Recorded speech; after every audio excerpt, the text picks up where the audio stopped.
Good evening, Peaks Chapel. It is indeed a pleasure to be here this evening to share some information during our National Diabetes Month. First, I will read a scripture. It's from Romans 14:20 through 23. Do not, for the sake of food, destroy the work of God. Everything is indeed clean, but it is wrong for anyone to make another stumble by what he eats. Number 21, it is good not to eat meat or drink wine or do anything that causes your brother to stumble. Number 22, the faith that you have, keep between yourself and God. Blessed is the one who has no reason to pass judgment on himself for what he approves. And finally, 23, but whosoever has doubt is condemned if he eats, because eating is not for faith, for whatever does not proceed from faith is sin. And the reason I chose this scripture is because usually with diabetes, it's going to pertain to dietary intake for the most part.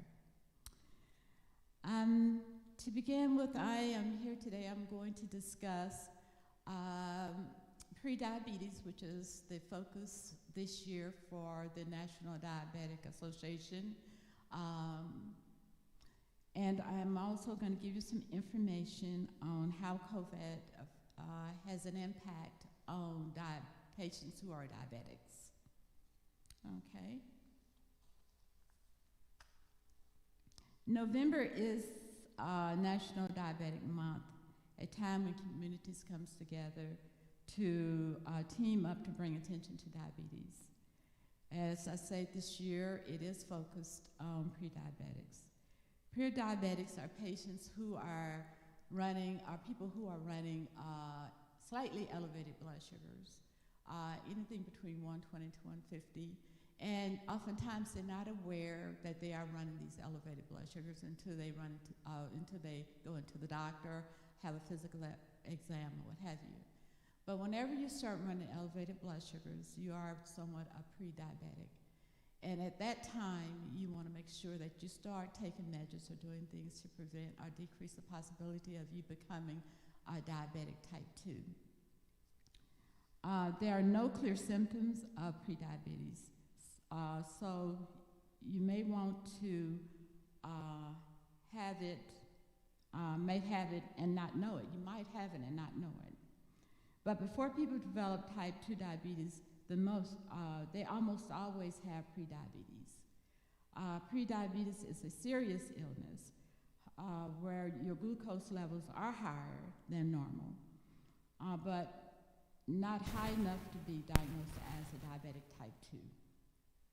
According to the CDC, there are more than 1 to 3 adults that has diabetes, prediabetes, and not aware of it. Some of the signs and symptoms that you might have as a prediabetic, and this is pretty much for your diabetic type 2 as well, but some of the signs and symptoms, mild signs and symptoms that a prediabetic might experience would be a urinary tract infection or a yeast infection. Oftentimes when we get in our 40s, 50s, or 60s, we're more prone to urinary tract infections.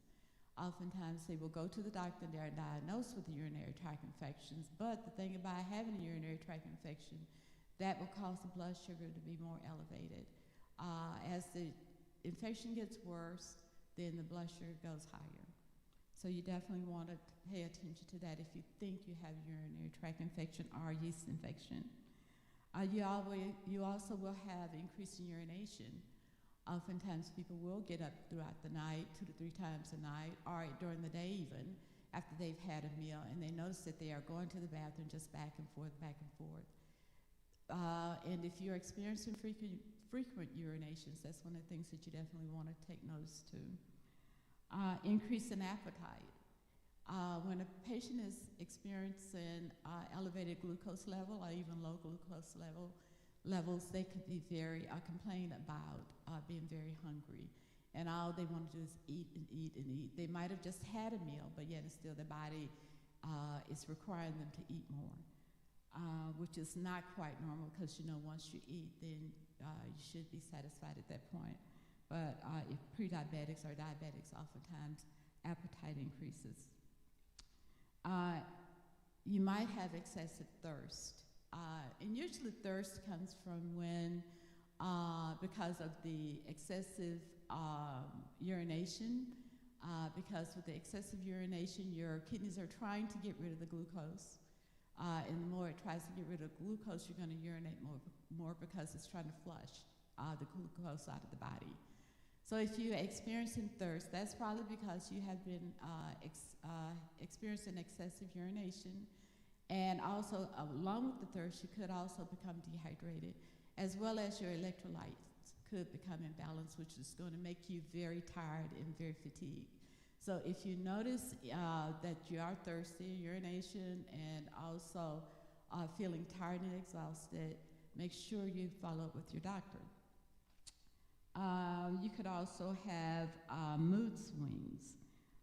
People that has low blood sugars usually end up having mood swings. And so if you're experiencing that you're up and down, one moment you're jittery, which is a high blood sugar, next day you're having a mood swings. You're sad, you're just temperamental. Make sure you follow up. Over the years of being a diabetic, just to tag on something to what I just said so far as the symptoms, you might experience numbness of your fingers, or you might experience visual problems because of the elevated blood sugars. And this is the time now, if you're having any of these signs and symptoms, that you address it now to prevent going into becoming diabetic type 2. If you are having, as I said before, any symptoms, we'll notify your doctor. And when you notify your doctor, he will draw a fasting lab, hopefully, and fasting blood sugar to see if your blood sugars are elevated, even if you hadn't had anything to eat. In addition, they will draw an A1C. And A1C is a test that is done to check your blood to see how many molecules of sugars attached to your hemoglobin. And of course, this test checks your blood sugars, your elevated blood sugars over the last 3 months. And usually, though, the A1C, if you are below 5.7, I believe, you're normal. Your A1C is normal. Anything that's above 5.7 to 6.4, that means that you are pre-diabetic. And 6.5 and above, you are diabetic. And the way you want to make sure that you don't get to the 6.5 is you start changing your lifestyle. Start doing something to make a difference in your lifestyle. Healthier lifestyle changes. And this is what's going to make a difference, because what you don't want to do, you don't want to become a pre-diabetic and do nothing because you are having some signs that you are experiencing some elevated blood sugars. But you want to make sure that you change your lifestyle. You want to start eating better, become more active, watch your weight, okay? And the good news about this is that if you change or do something about your lifestyle now, there's a great possibility you will not become a diabetic, or you can reverse diabetes. But it's a continuous thing. If you start out exercising, dieting, and being more active, then it's something you have to continue on. It's a lifestyle change. It's something that you would do every day. Some of the tips to help manage pre-diabetes and prevent diabetes would be take small steps. If you try to just jump in there and just do everything at one time, try to do a whole bunch of exercise, walk for an hour, and you get frustrated, and then you don't want to do it anymore. Start out maybe walking 15 minutes a day, or maybe 30 minutes a day.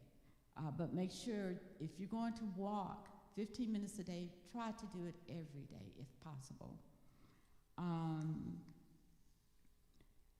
Another thing would be move more. You want to make sure that oftentimes we become complacent and we'll just sit still, watch TV, and really not doing much, just sitting back and relaxing. Just move more, find a hobby, find something else to do, go outside of the home, volunteer, do some volunteer work, just continue to be active. The key to diabetes, burning blood sugars, is to literally do something to decrease the levels in your bloodstream. Oftentimes, people who are diabetics, they even control their blood sugar by walking or doing exercises. Some of them go into the gym, maybe spend an hour a day or hour 3 or 4 times a week exercising just to manage their blood sugar so that they don't have to be on insulin. Because just as sure as your blood sugar runs out of control as a diabetic type 2, you eventually advance to become a full diabetic. I know some patients, they've had an A1C of 14. Those patients, anything above, I would think 10, 14, or what have you, those patients are placed on insulin. And it's already difficult enough to have to stick yourself just to find out what your blood sugars are. But in addition to having that additional stick with the insulin. And that would be one of the things that a person that has a A1C of 14 would require. You would have to take insulin. So as long as you have not advanced to the diabetic type 2, you're doing really well, because you don't want to become a type 2, then of course you become insulin dependent diabetic.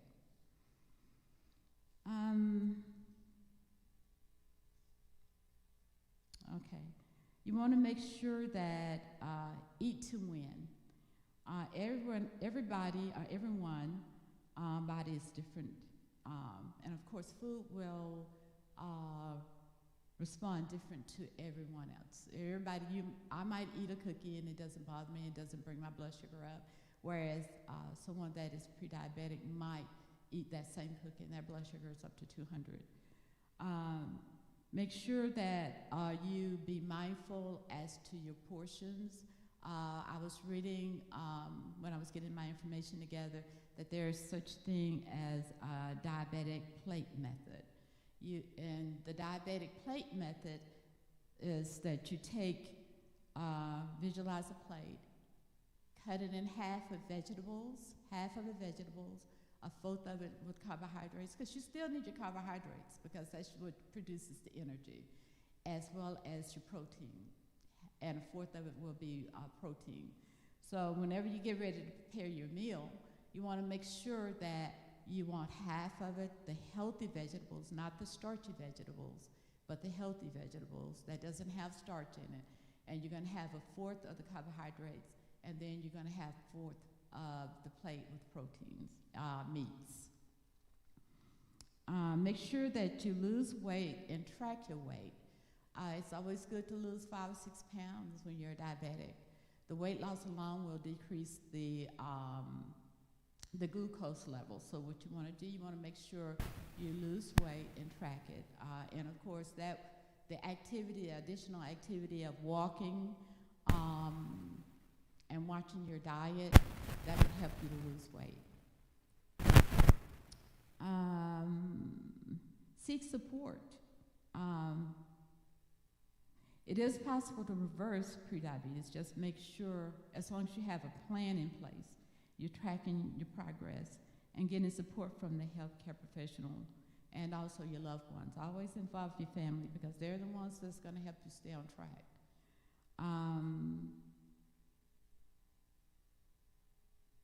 And also your lifestyle changes also is going to help as well. Know your diabetic risk factors.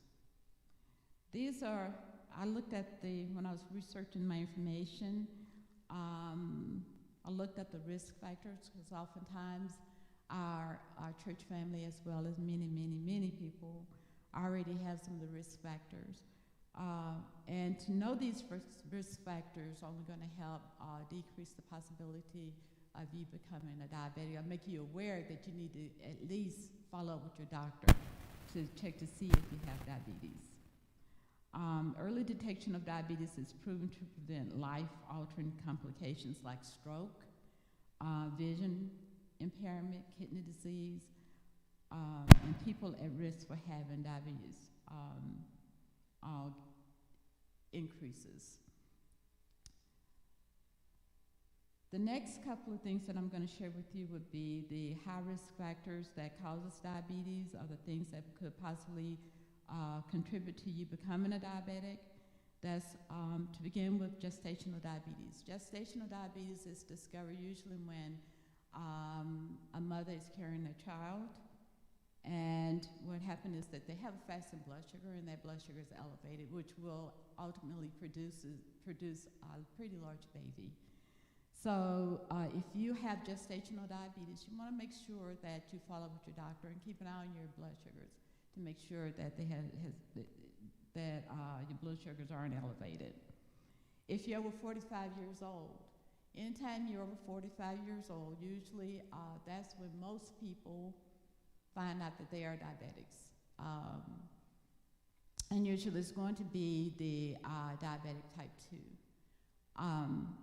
And of course, when you're 40, in your 40s, you're supposed to be getting yearly exams, physicals, or what have you. So make sure you follow up with your doctor to get your physicals and your yearly exams, mainly because at that time they draw labs and they want to make sure that you're not having any problems with, for example, diabetes or any other comorbidities like heart disease or things like that. So it's good to make sure you're following up with the doctor yearly. Also, mother, father, sister, and brother. Usually, diabetes runs in families. If your father, mother, sister, brother are diabetics, then definitely you keep track of it and make sure that you're not a diabetic. You want to make sure you keep an eye on it. Anyone that's physically inactive, you want to make sure that, because usually physical inactivity is going to cause you to increase in weight. Do not allow yourself to be physically inactive. Always find something to do to keep yourself busy, to burn some energy. Activity will actually increase your energy. If you're overweight, it's another risk factor when it comes to diabetes. Oftentimes people are overweight because of the elevated blood sugars, which produces additional fat on the body. So make sure that you try to stay on a regimen to help prevent gaining weight and try to lose a couple of pounds.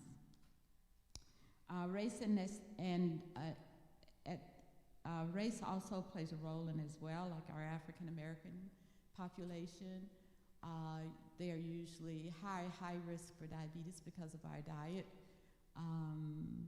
as well as the Asians and the Indians and the Hispanics as well. And make sure that you stay up to date with your vaccines, especially your Covet vaccine and your flu vaccines. Okay. Now I'm going to share some information on how COVID impacts people with diabetes. When I was looking for this information, I decided to do it in a sense, look at the questions most people would ask if they're diabetic, and are people who knows family member that's a diabetic. And the first question was that, are people with diabetes more likely to have COVID or to get COVID? There's not enough data. The CDC has, they are getting more data together when it comes to diabetes and COVID, COVID and other comorbidities. But there's not enough data to say that a person that has diabetes is easier to get COVID. Usually, according to their studies, a person that has diabetes, regardless of type 1 or type 2, is not at any more risk than a person that has heart disease or anything else. The only thing is once a person who has diabetes get COVID, then the complications are worse. That's what makes the big difference. That's why it's so important that you're mindful as to wearing your mask, getting your vaccinations, and things like that, especially if you're a diabetic. It doesn't make you get COVID any faster or you're more prone to getting COVID, but once you get it, that's what makes the difference. That's when you have the serious complications of COVID, is because you are diabetic. And in addition to having other comorbidities, like if you're a diabetic and you have heart disease, that would make you more prone to having more serious complications, like COVID pneumonia. I see a lot of our patients when they're discharged out, they go into the hospital maybe just having COVID, but when they discharge out of the hospital, they come home with oxygen. Some of these patients are, in general, for the most part, might be a diabetic. Our heart failure patients is another group of patients that once they get COVID, because they already, their body's already weakened, and then once they get COVID, of course, they have more serious illness complications with, by having comorbidities, such as diabetes and heart failure.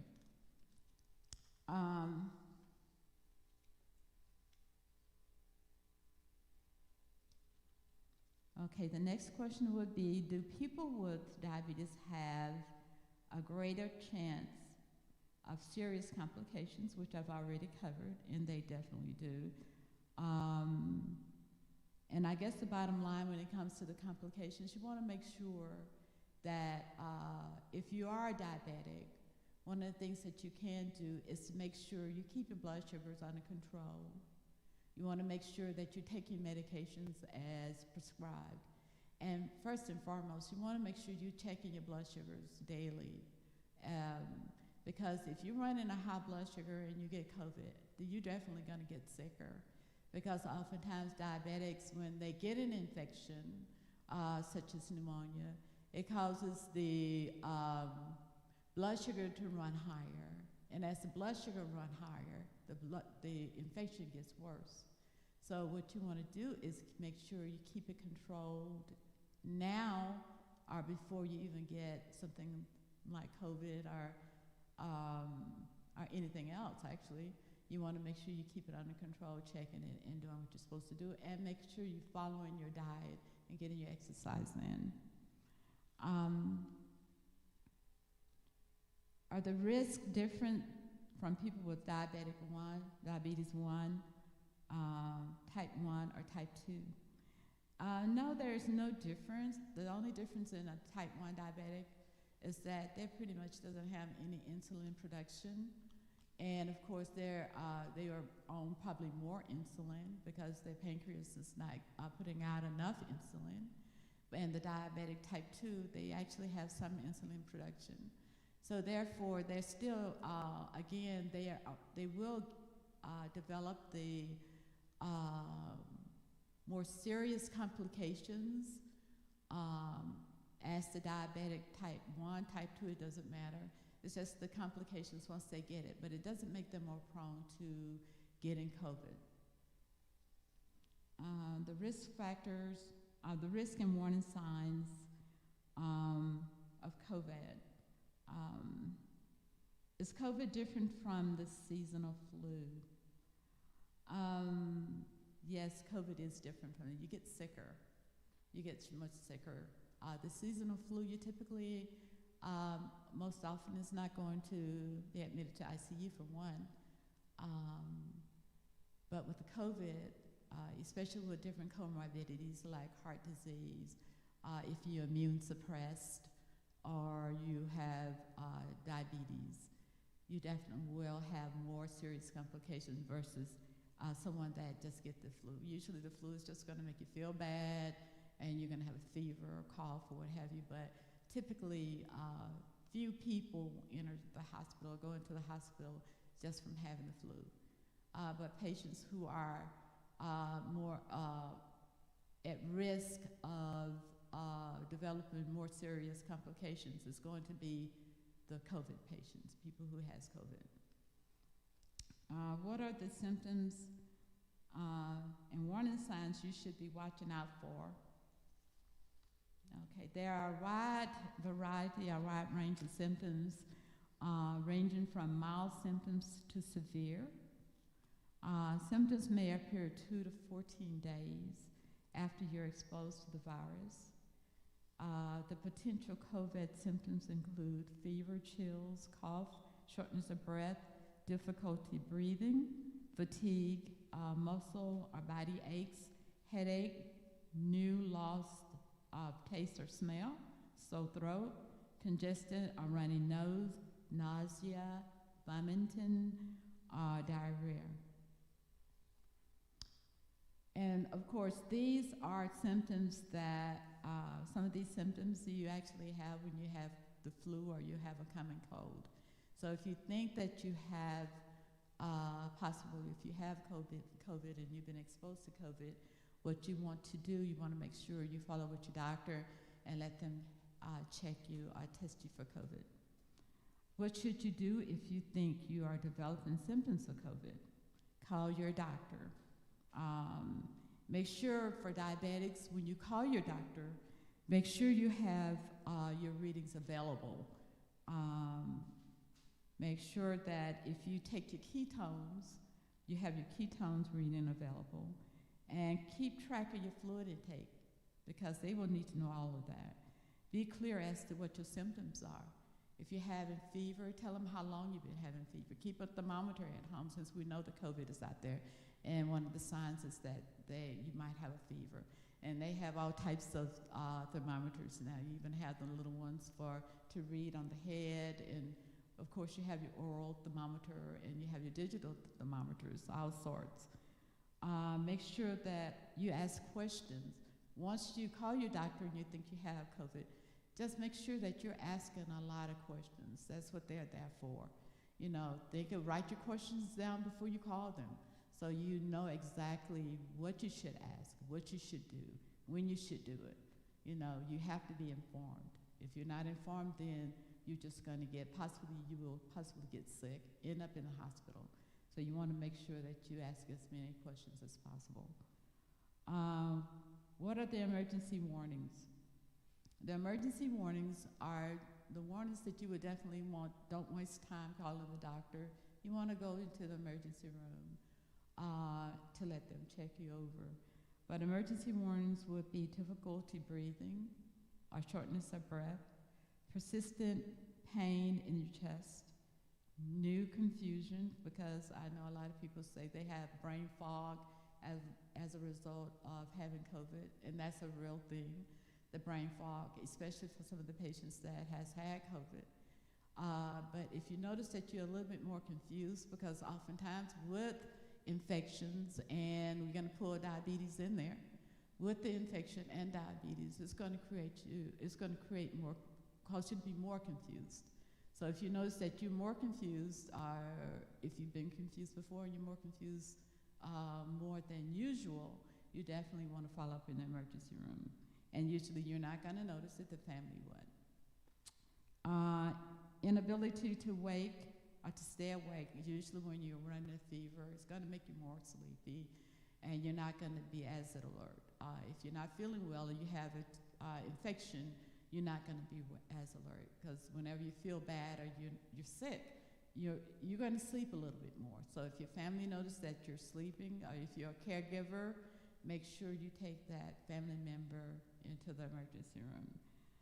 If you notice that your lips are turning blue, face blue, nail beds are blue, you want to make sure that's definitely a telltale. You probably need to call EMS at that point, because that means that you're not getting the proper oxygenation. You want to make sure that you're getting enough oxygen to supply the demands of your body, because if you're not getting enough oxygen, your nails are blue, your face is blue, your lips are blue, then that could put you in line for more serious complications like cardiac arrest. So what you want to do, if you're having problems breathing, if you're coughing and having chest tightness, do not hesitate. Go into the emergency room, let them check you over, and then again, of course, if you're really sick, oftentimes it's better to call 911 than to try to get that family member to the emergency room, especially if they're experiencing chest pain or chest discomfort and their lips are blue, because EMS can provide some oxygenation before they transport that patient to the hospital, and then the outcome is much better. What should I do to prevent the spread of COVID in the home? You want to make sure that in the home, if it's just your family members, you should be comfortable because you know where they've been, if they live in the home with you. But if you have people coming in and out of the home and you're prone to catching COVID, or you have a risk factor that makes you make it more possible for you to get COVID, then you want to make sure you put on a mask, when they come in, because I know when at one point before I became vaccinated with the COVID vaccine, I would always put a mask on when my family would come over, because my grandbabies are in school. My daughter, she's out. She's a teacher. She's, around a bunch of kids. So therefore, I would always put a mask on, especially before they came, mainly because I'm somewhat immune suppressed, because I'm on a medication, and if you're taking medications that causes you to be more immune suppressed, you definitely want to take care of that. You don't want to go outside of the home unless you have a mask on. If you go to the store, although you have your vaccine, you've had your vaccine, you want to make sure that you're protected at all times, because you don't want to catch COVID, because you can still catch it, but you just won't get as sick. You won't end up in the hospital. You won't end up in ICU. So what you want to make sure you protect yourself. And not only that, protecting yourself, you have to protect your family, your friends as well. Because if they're not thinking in terms of wearing a mask when you come over, why don't you wear a mask? If you go into your family, they're immune compromised. You want to make sure you wear a mask, because that love for that family member that you have, it will make you have you a little bit more particular when you go into their home, because you don't want to see them sick. And you want to keep them here as long as possible. And you want to stay at least 6 feet. Just remember the 6 feet rule. 6 feet from the people who do not live in the household. And that way you want to protect yourself. And I know I hug now because I'm a person to hug. I love my church family. I like to hug on them. I love my family, my friends. I love to hug. But oftentimes, if you have comorbidities that make you more prone to COVID, you want to at least stay away from them and make sure you have your mask on, because we definitely do not want anyone sick. Okay, well, it's been a true pleasure to share this information with my Peak Chapel family. My heart goes out to each of you. I thank God for you. And if you have any questions or any concerns, or if I can get any information to you that will help you get a better understanding as to what you should do if you're a diabetic and COVID, or related to COVID, or if you're pre-diabetic, I would be more than happy to share that information with you, or even find out some more information for you. But for the most part, you all have a wonderful day, and God bless.